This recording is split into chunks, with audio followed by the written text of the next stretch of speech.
Everyone, welcome to my YouTube channel UPSC activities, जहां बातें हैं पर प्राइमरी स्कूल से रिलेटेड इंटरेस्टिंग एक्टिविटीज। तो मैं आज आपके लिए लेकर आई हूँ 8th क्लास के मैथ्स का टॉपिक बैंकिंग, जिसमें बच्चे एक छोटे सा रोल प्ले करेंगे। बच्चों, मैं हूँ बैंक। मुझे हर कोई जानता है, चाहे वो बच्चा हो या बूढ़ा हो। क्या आपने कभी सोचा है कि बैंकिंग की आवश्यकता क्यों बढ़ी? समाज में ऐसे कई लोग हैं जिनके पास आवश्यकता से अधिक धन होता है। जब बैंक नहीं थे तो लोग अपना धन जमीन में गाड़ कर डील में छुपाकर रखते थे, लेकिन ये सुरक्षित तरीका नहीं था। इसलिए उन्हें अपने धन चोरी हो जाने का डर सताता रहता था। जब से बैंक में धन जमा होने लगा और ये सुरक्षित तरीका होने लगा, साथ ही राष्ट्र के अनेक विकास कार्यों में भी आने लगा। इसके बदले में बैंक खाता धारकों को जमा धन पर कुछ ब्याज भी देती है। अब हम जानेंगे अकाउंट खातों के बारे में। खाते 5 प्रकार के होते हैं। पहला सेविंग अकाउंट, दूसरा करेंट अकाउंट, तीसरा फिक्स्ड डिपॉजिट अकाउंट, चौथा रिकरिंग डिपॉजिट अकाउंट, पांचवा माइनॉरिटी अकाउंट।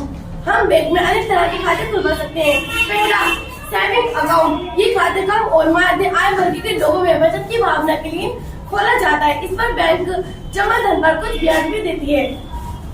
दूसरा है करंट अकाउंट, बड़े व्यापारी कंपनियां चालू खाता खोलते हैं। इस पर बैंक उन्हें जमा धन पर कोई ब्याज नहीं देती, लेकिन कई बार धन निकालने एवं जमा करने की सुविधा देती है। तीसरा है फिक्स्ड डिपॉजिट अकाउंट, इसमें धन एक निश्चित समय के लिए जमा किया जाता है एवं उनको ब्याज भी अधिक मिलता है।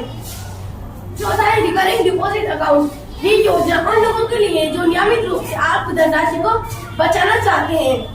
पांचवा माइनॉरिटी अकाउंट, ये अकाउंट 10 वर्ष से 18 वर्ष तक के बच्चों के लिए खोला जाता है। Thank you. अब मैं बुलाना चाहूंगी अमान को, जो कि चेक को रिप्रेजेंट करेंगे। हेलो बच्चों, मैं हूँ चेक। आप लोगों ने मुझे बैंक में छपी हुई पर्चियों की तरह घरों में देखा होगा। मैं एक किताब की तरह खाता धारक को दिया जाता हूँ। मुझे संबंधित खाते से पैसे निकालने के लिए बनाया गया है। मैं 3 प्रकार के चेक की तरह उपयोग किया जाता हूँ। पहला बेयरेंट चेक, इस प्रकार के चेक जिस व्यक्ति के नाम पर होता है वह खुद या किसी दूसरे व्यक्ति द्वारा अपने रुपये प्राप्त कर सकता है। दूसरा है ऑर्डर चेक, इस चेक का भुगतान बैंक सिर्फ उसी व्यक्ति को देती है जिसके नाम पर चेक होता है। तीसरा है क्लोज्ड चेक, इस प्रकार जब वो चेक के बाएं कोने पर 2 तिरछी लाइन खींचकर अकाउंट पे ओनली लिख दिया जाता है तो वह रेखांकित चेक कहलाता है। ऐसा चेक धनराशि हाथ में नहीं देता, बल्कि जिसके नाम का चेक होता है उसके अकाउंट में जमा हो जाता है। याद रहे कि हर चेक पर खाता धारक के सिग्नेचर होने जरूरी है और इसमें कोई कटिंग और ओवर राइटिंग नहीं होनी चाहिए। अब मैं बुलाना चाहूंगा जयराम को, जो एटीएम को रिप्रेजेंट करेंगे। तो बच्चों, मैं हूँ एटीएम। आपने मुझे बैंक के अंदर बाहर सड़क के किनारे भी देखा होगा। मैं बैंक के बहुत सारे काम करता हूँ। आज मैं आपको अपने बारे में बताता हूँ। एटीएम का पूरा नाम ऑटोमेटिक टेलर मशीन है। मुझे चलाने के लिए एक एटीएम कार्ड की जरूरत होती है। फिर मैं आसानी से कंप्यूटर की तरह चलता रहता हूँ और आप लोगों को धन के लेन देन की सुविधा प्रदान करता हूँ। ध्यान न रखने पर आप लोग किसी भी धोखे का शिकार हो सकते हैं, इसलिए कुछ बातें हमेशा ध्यान रखनी चाहिए। एटीएम कार्ड के पिन नंबर को किसी को बताना नहीं चाहिए। कार्ड पर पासवर्ड लिखने की कभी भूल न करें। धन लेन देन के बाद कैंसिल बटन जरूर दबाएं। एटीएम कार्ड के अलर्ट बैंक सर्विस जरूर सब्सक्राइब करें। प्रत्येक लेन देन के बाद मिनी स्टेटमेंट जरूर लें। स्टेटमेंट खड़े बिना न फेंकें।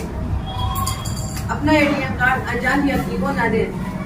पैसे निकालते समय एटीएम पे झुककर या सटकर खड़े रहें। एटीएम कार्ड खो जाने पर तुरंत बैंक को सूचना दें। धन्यवाद। मैं वेलकम करूंगा मरियम का, जो कि ऑनलाइन बैंकिंग प्रेजेंट करें। हेलो बच्चों, मैं हूँ ऑनलाइन बैंकिंग, जिसे हम नेट बैंकिंग या इंटरनेट बैंकिंग भी कहते हैं। इसके द्वारा आप बिना बैंक में ही अपना काम कर सकते हैं। ये 3 प्रकार के होते हैं।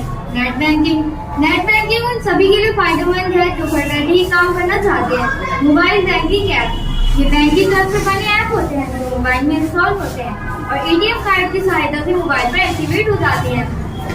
यूपीआई, यूनिफाइड पेमेंट इंटरफेस, वर्तमान में कई यूपीआई मॉडर्न टेक्नोलॉजी है।